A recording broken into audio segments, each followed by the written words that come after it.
I'm now home from YALC, so let's go through exactly what I got. What I'm going to do is I'm going to start with the books, then I'm going to go through the pins and patches and various other bits of merch that I also got. So let's get started with all of the books. This is going to take a while, so maybe pause this and go grab a drink or something, because this may take a while. So what I'm going to do is I'm going to start with the two books that I brought with me to get signed. The first one is the Elle McNichol book, A Kind of Spark, because Elle McNichol was there to talk about her new debut YA novel. You'll have seen the clip in the vlog, but this is what the signature looks like, and it says Becca with so much love, and then obviously she signed it there. She was absolutely lovely to talk to. I absolutely loved talking to her. She was incredible. And then the other one I got signed was Mindwalker by Kate Dillon, which I admittedly haven't finished yet, but I am loving it so much so far. I'm only 99 pages in, but I really enjoyed what I read, so I was like, well, I'm going to take this with me and get it signed anyway. So this one says, Becca, do not surrender control, and then it came with this stamp as well. And then there was actually two bits of fan art as well of our two main characters, which is rather cool as well, so I thought I'd show you those two. And then we go into the books that I bought. So the first load are in this tote bag here, which says may contain stolen books, which is obviously a reference to Yellowface by R.F. Kuang. I've heard so many people absolutely raving about this book. This one is all about a woman who steals another person's book after they die, and then the deadly consequences of that. I've heard people absolutely raving about this book. I loved Babel when I read it last year, so I'm really intrigued by this one, and I now cannot wait to read it. And also, can we just appreciate that the eyes are also on the naked hardback as well? I just think that's really cool. Then I got Project Naught. This one is a graphic novel. As you can see here, this is kind of what the artwork looks like. I'm trying not to look in it too much so I don't get too many spoilers, but this one is set in the year 2122, and we are in a school that has a sponsored time travel program to help the students learn what history was really like from real life subjects who have been transported from the future. And I think there's a bit of male romance in here. Yeah, it says suspenseful sci-fi romance, and I'm really excited by this. I heard a lot about this from Olivia Savannah from Olivia's Catastrophe when she read it, so when I saw it on the table I really wanted to pick it up, so I did. Then I also got I Feed Her to the Beast and the Beast is Me. This one I have heard a lot about over the last few months since it came out, and this one is all about the cutthroat world of ballet and how the main character Law will always be an outsider no matter how brilliant she is, and then she ends up venturing deep under the catacombs beneath Paris, where she finds a pulsing blood river that offers to change her fortunes forever. I've heard really good things about this one, and a couple of mixed things as well, but I really wanted to give it a try, so I picked it up.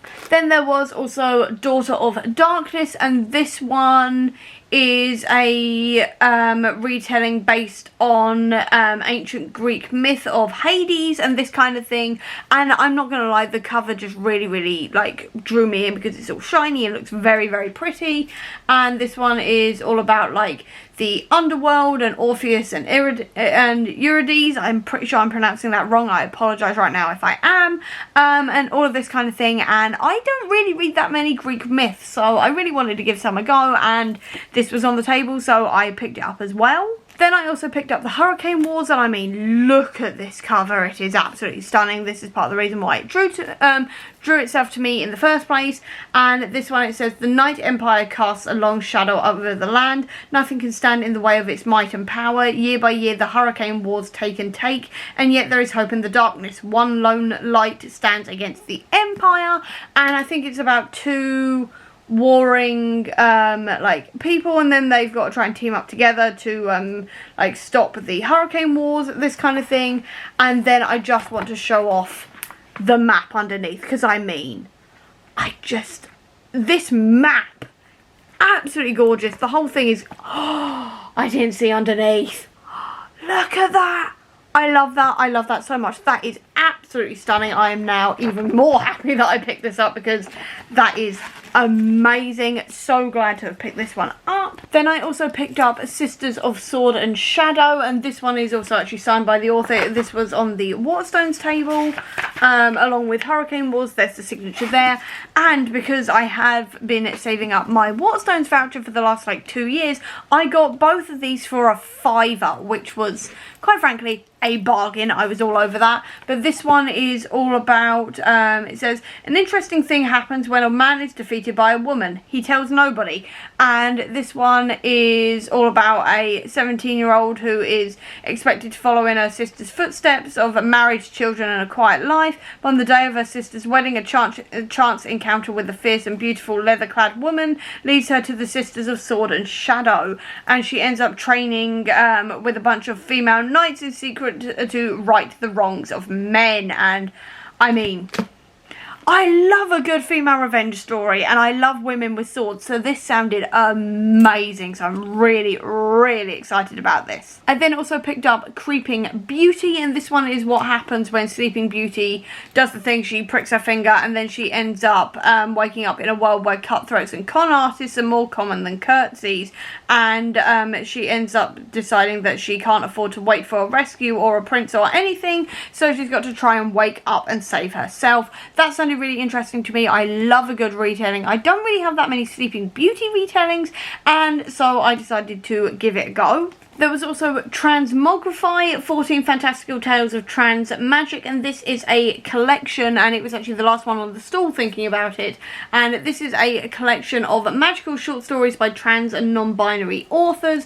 So on here you've got Mason Diva, Emery Lee, Cam Montgomery, Ash Nouveau, people like this, and I've had this on my wish list for a really, really long time now. So while it was there, and it was literally the final one on the stall, I was like, right, I'm definitely picking that up, so naturally I did. Then I also managed to find a Captain America comic, which is Captain America The Ghost Army, and this one is all about like Captain America, Steve Rogers, set in World War II with Bucky when Bucky was his young sidekick, and they end up encountering a threat like they've never seen before, a ghost army. The dead of this warm war's past are coming back to life, impervious to bullets, flames or anything else the Allies can throw at them. The armies rise from the ground in the night and seem to disappear without a trace, and now they're trying to figure out what's happening and what it's got to do with Mordo, which just sounds like a really good time. I had not seen this anywhere. I did not think this was on Marvel Unlimited either,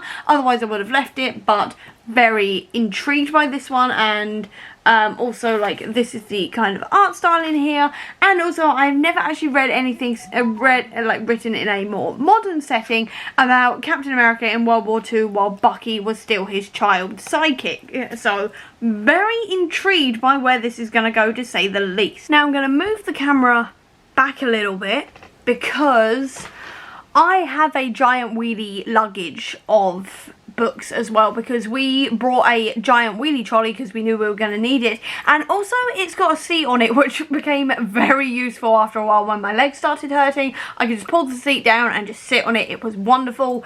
Anyway, so I'm just gonna go through what's in here, just pick up each book and show it to you. But first, actually, before I do that, I'm going to quickly show you the tote bag I'm going to put them in, which is this one. It is a Crooked Kingdom No Mourners, No Funerals tote bag. There we go. Now you can see it. No, you can't. There we go.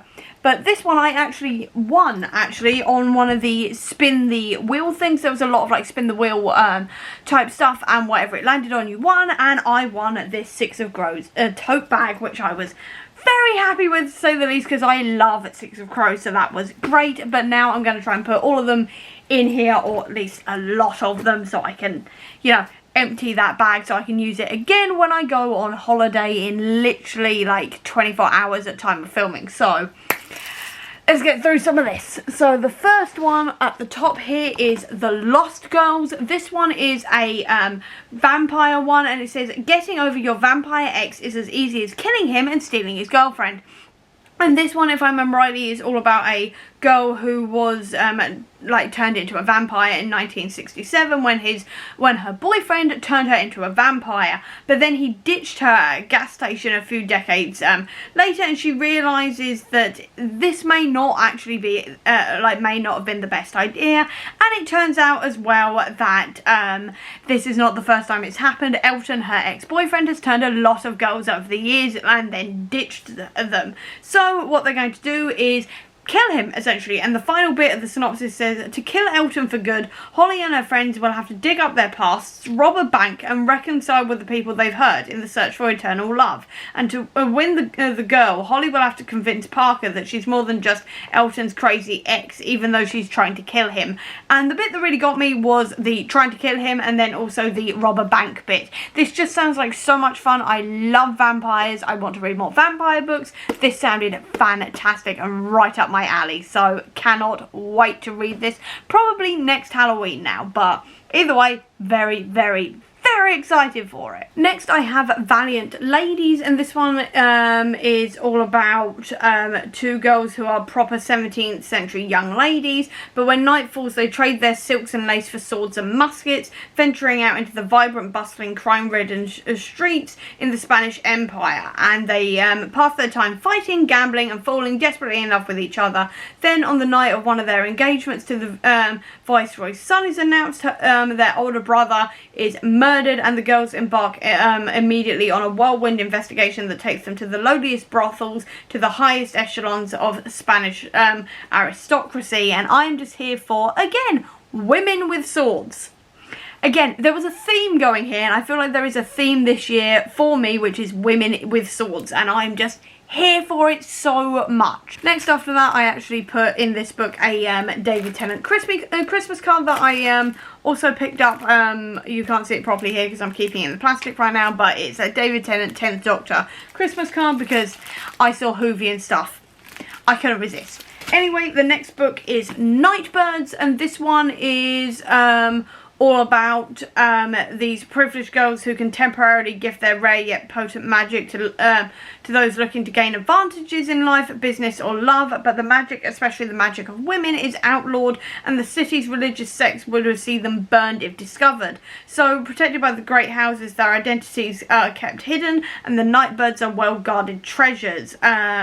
But this season's Nightbirds specifically are going to be a lot different from that, and it says that this is a dazzling, fiercely feminist fantasy debut, and I am just, again, here for this. Admittedly, this one was one of my mum's picks because she came with me, so this was more her pick, but I'm still quite intrigued by this one as well, and also the cover is just really pretty. I love the cover of this one as well. One I did get for myself was This Delicious Death, and this one is a zombie book actually, where there was a virus that went around 2 years ago and loads of people have turned into hollows, which are essentially zombies, but scientists have now created a sort of cure so that they can just carry on eating like this synthetic human flesh without having to actually eat people. And these four girls, who are all the zombie type creatures, have gone on a one last hurrah to a music festival before they all graduate from school, and then one of them ends up killing someone, and then loads of other people from the festival start going missing. It sounds amazing. I've heard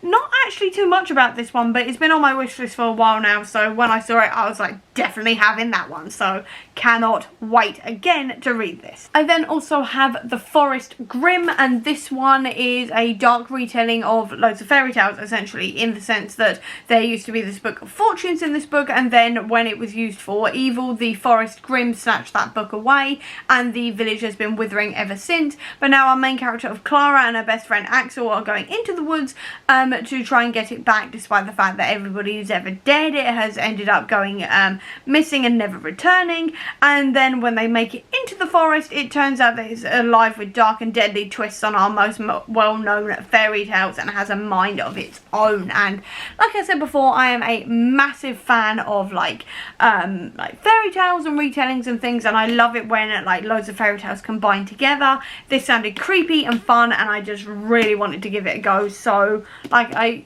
said, I picked it up. I'm also going to quickly mention as well, actually, that I got a lot of these on the Sunday when things started going on sale, because obviously nobody wanted to carry all of this home, and instead I carried it home. But there we go. The next one I have is Stolen City. Again, this one has been on my wishlist for a very long time, and this one is all about our main character who is stealing magical artifacts for the Resistance, bounding over rooftops to evade Imperial soldiers, and establishing herself as the darling thief of the underground.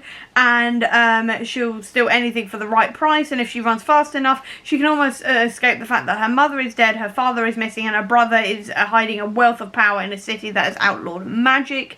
But then someone comes to town with a job for the twins, steal an artifact capable of ripping the souls from the living, the same artifact that used to hang around the neck of their mother. And I have had this one, again, like I said, on my wishlist for a really long time. I have not actually heard that much about it, but again, it was going for cheap on one of the stalls, so I had to pick it up because it sounded like such a good time. I then also got Let's Play Murder, and I got this for two reasons. One, it's by Kessia Lupo. I read one of her books earlier this year. It was part of my first Waypoint Book subscription service book boxes, and I really enjoyed the writing. And two, also, it's called Let's Play Murder, and that just reminded me of the scene from Sherlock, specifically the Sign of Three, where he's going, let's play a game, let's play murder, which just reminded me of that.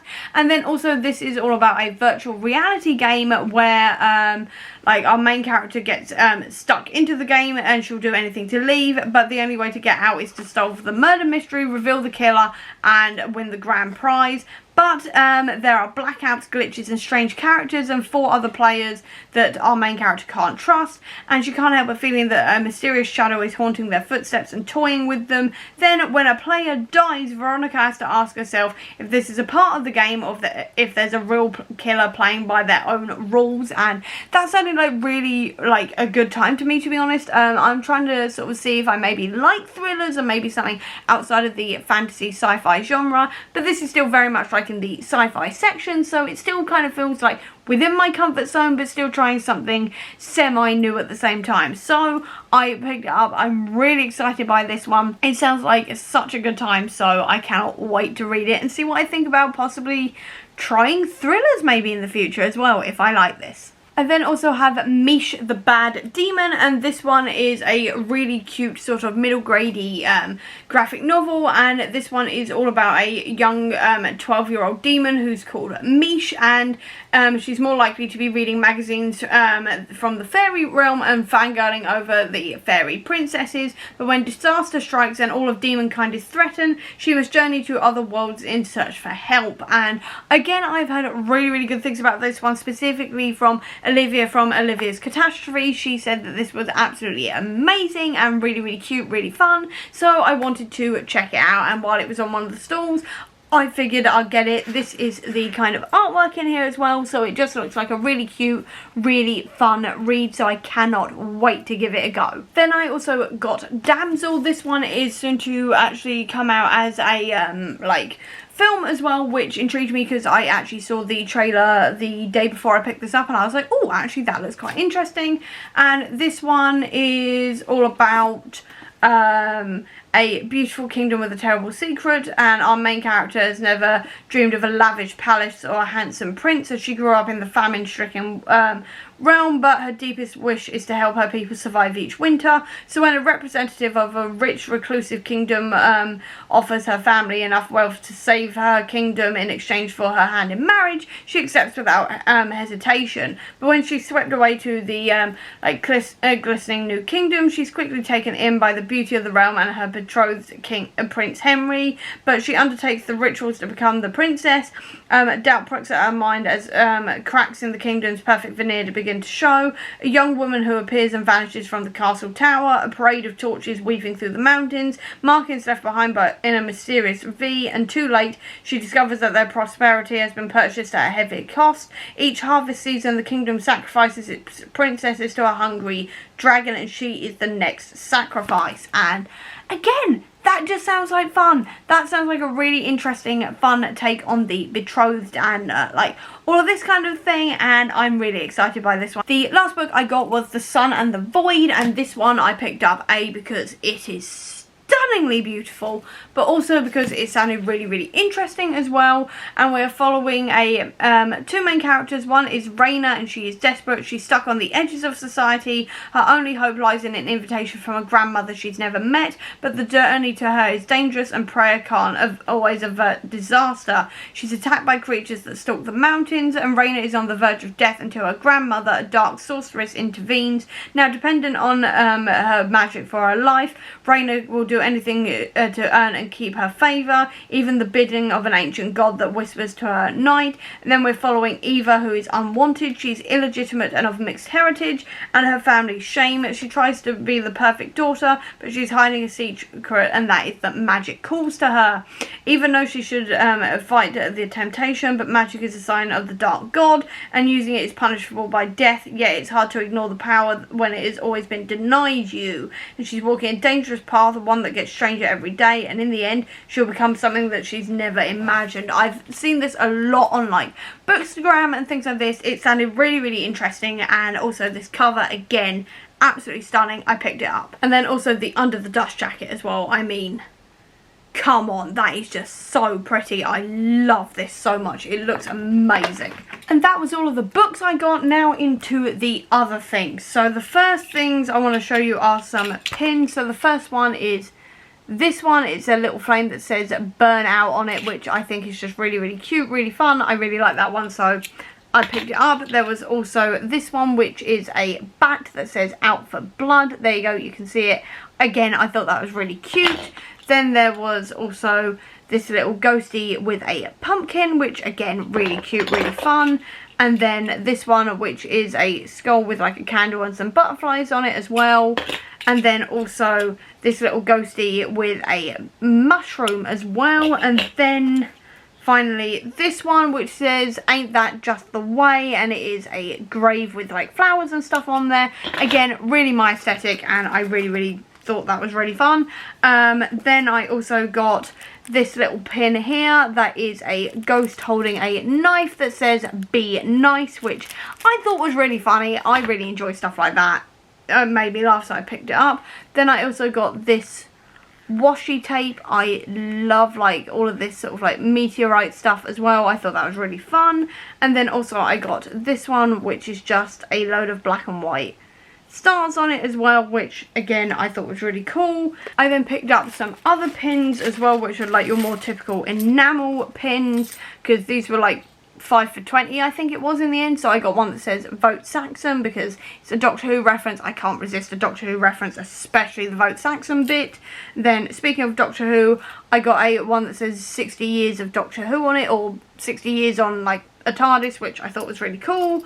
Then also this David Tennant holding his sonic screwdriver when he was 10, like the 10th Doctor. I also then got as well an I Am Sherlock one, because I cannot resist a Sherlock thing either. I'm such a Sherlock fan, so that was really cool. And then I also got this little Minion one for my mum, because she's obsessed with Minions. She absolutely loves them, so that's her one. The rest of them are mine, and I will be putting them and all of the pins I'm about to show you on various different pin banners that I have dotted around my room. I may put some photos around here if I can get some photos of them. Actually, speaking of a pin banner, I did also get one, and now I'm going to try and find it, because I did also get a pin banner that was bookish. There it is. So I got this pin banner as well, and this one says no mourners, no funerals, and it is obviously a Six of Crows based one, so I'll be putting a lot of bookish pins on here as well. So quickly thought I'd show you that, considering I'm showing you a bunch of pins. Then I also got a couple of bookmarks. I've got this one that says Morally Grey Book Lover, because I do love a morally grey character. And then this one that says As Travars on it, which has got two of Kel's coats on there as well, which I absolutely love. I cannot resist anything to do with Kel, to be honest, especially now that I've read Fragile Threads of Power. I adore Kel, so I had to pick that one up, because you can never have too many bookmarks, quite frankly. I also got this giant Hellfire Gala patch as well to go on my patch jacket. Then also this one, which is Ghostface in a knife, because I love Scream. And then also this Ghostface as well, because like I said, I absolutely adore the Scream movies. They are my favourite slashers of all time. I just think they're brilliant. I genuinely adore them so much, and Ghostface is definitely my favourite, like, iconic slasher killer type person. Then there was also this one here. Then speaking of my favourites from Lit Pins & Co, I also got this patch, this pin, sorry, that says "Who gives a Keter damn" on it, because again, iconic. I've had my eye on this one for a really, really long time. If I remember rightly, the pin flag also came from them. Yeah, I'm pretty sure they did. I will link them down below anyway, because they are a fantastic pin company. I love their work so much. Then I managed to get a few bits of jewellery as well. So the first one was this ring here. I don't know if you can see this properly, but it looks like this. It's sort of quite twisty and things, which I thought was really cool, and I'm putting it on this finger here. I've been looking for something for this finger for a while now. I also got this iridescent green one as well with this gem in it as well, which I thought was really cool, which I will probably wear more when I am Loki, but I'm putting it on for the minute. There was also these earrings here, which are actually going to be my mum's as well, because I do not do dangly earrings. They get caught in my hair and it's just very much annoying, but these are going to be her earrings. And then finally I also got this necklace that has a tiny book on it that says "Once Upon a Time." I do not know if you can see that, but I thought this was really cute, really fun, and I cannot resist anything that says "Once Upon a Time" on it apparently. And I cannot resist any sort of like necklace, bracelet, and also like ring, anything else. So I also picked that one up. Then also one that had Jeff the Land Shark on it, and I could not resist because I love Jeff the Land Shark so much. So that was a really fun one as well to pick up. It also came with a matching sticker, which I cannot wait to put in my bullet journal. Then also this pin as well that says Alonzi with 10's pinstripe on, because I am a massive like nerd obviously for the 10th Doctor, so they were really fun as well to pick up.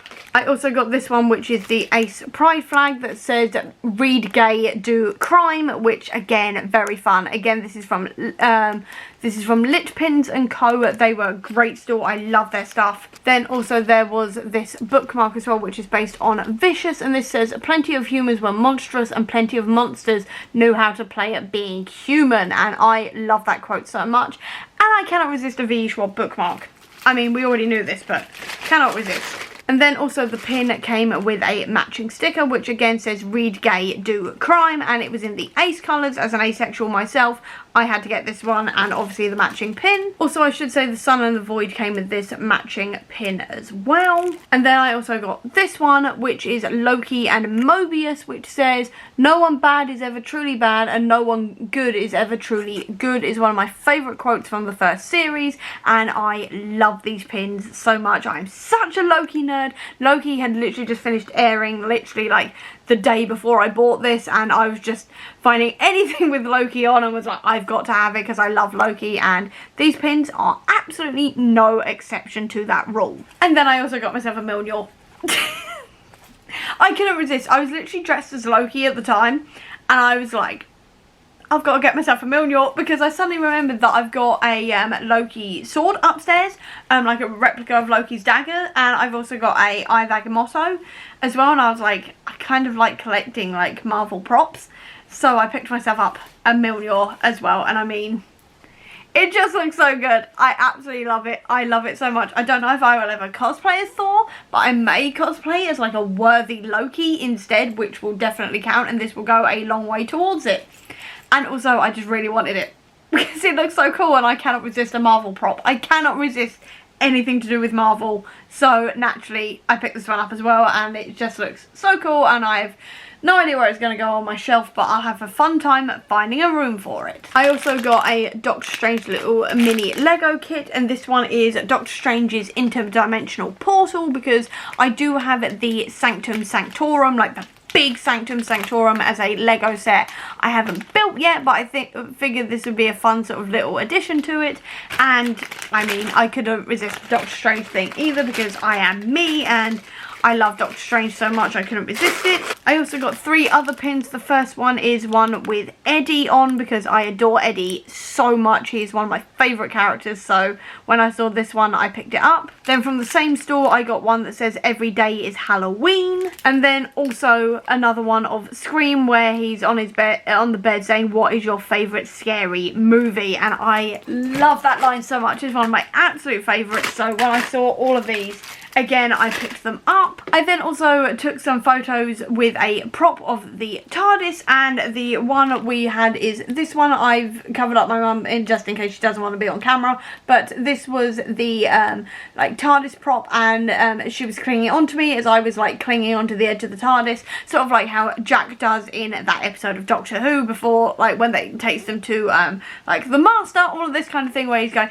Doctor, and the outside of the TARDIS. That's what I was recreating there. I don't think I did a pretty good job of it, but I had fun with it anyway. And then also this was a drawing of me by Kev F, who is a comic book artist. This was a free one while we were chatting to him, and I just thought it was absolutely brilliant. So like he was doing these for free, and so I took the opportunity and got drawn. And then the final 4 things I got were all Funko Pops because I love Funko. I think we all know this, so I picked a few up. The first one is this one, and this is Sherlock Deadpool, and I mean, I'm a massive Deadpool fan, and I'm also a massive BBC Sherlock fan, so while he's not dressed like BBC Sherlock, I had to pick him up. There you go, now you can see him. The light was shining a bit weirdly, but there you go. He was a special edition. I've never seen him anywhere in England before, so I really wanted this one, so I picked him up because it was a bit of a fandom collision. I also picked up a special edition of Bucky as the Winter Soldier holding onto the shield. This one specifically is from the Winter Soldier movie. Again, I've never seen this one in England before, so I had to pick this one up because I've wanted him for a really, really long time. I also got Bob Ross Deadpool because like that promo he did dressed as Bob Ross was absolutely hilarious, and we actually have a running joke in my family about happy little trees from Bob Ross and things like this, so this one is the perfect addition for our front room as well. I've got a bunch of pop vinyl behind our TV, so this one is going to go right next to all of those, and I'm just really excited to now have him. I could not resist him. And then the final pop I got was number 1 from Stranger Things as well. I've wanted a Vecna / one for a while now because I've got everybody else, so I really wanted to pick him up while I could, and this one was the Summer Convention limited edition, and I preferred that over the original edition, so hence why I got number 1 / Vecna. And then finally I have 2 other things to show you that I just forgot about, and they are 2 bits of Loungefly. The first one is a Spider-Man Loungefly purse because I do love Loungefly. I've only just treated myself to my first ever bag. I got that a couple of like months ago, and then this one was on sale there, and this is like the Spider-Man one. I do generally prefer the chunky purses because it means I can fit all of my stuff in it, so I now have a Spider-Man one to go with my chibi one, which has got all of the Infinity War characters on. And then also I picked up the Wakanda Forever satchel as well because I have a backpack, but I really wanted a satchel as well to go with it because I generally go for satchels quite often. This is what it looks like. It's like the Wakanda Forever design, and then like this is the inside of it. It's still got the paper in it at the moment, but it's got like 2 compartments and then also another pocket in there, which is perfect because I generally carry around a lot of various stuff, and generally I like having somewhere to put my snacks while I'm out and about, and this is going to be a good one to carry snacks around in. So yeah, I also picked up this one because both of these were actually on sale as well, and I got these both for less than the amount of money it would usually take to buy a singular Loungefly bag in the first place, and I couldn't really resist it, so I picked both of those up as well. And that is absolutely everything I picked up at YALC. I apologise right now for how long this video was. I know full well it's a very, very long video. Editing me probably hates current me for this, but there we go. But anyway, I hope you enjoyed it. Thank you so much for coming along with me for this entire journey. So I hope you enjoyed this video. If you did, please do give me a thumbs up. Comment down below, tell me what you bought at YALC, if you went or if you didn't. Leave me a spider emoji down below to let me know that you were here. I'll also leave a link as well down below to all my social media if you want to check it out, including to the Comic Book Sanctum, which is my website dedicated to Marvel Comics, which is filled with all things Spider-Man, Black Panther, Captain America, Thor, Deadpool, all the rest of the people I've just mentioned, all of that will be linked down below so you can check out all of my guides and everything else to do with Marvel Comics if you're interested in that, as well as a link as well down below to my Etsy store that sells bookish merch, including that Hobbit t-shirt I was wearing on day 1 in this vlog if you're interested in that as well. Or if you just want to see any more of my videos, please click subscribe here, and over here will be the link to my previous video. But until next time everyone, bye!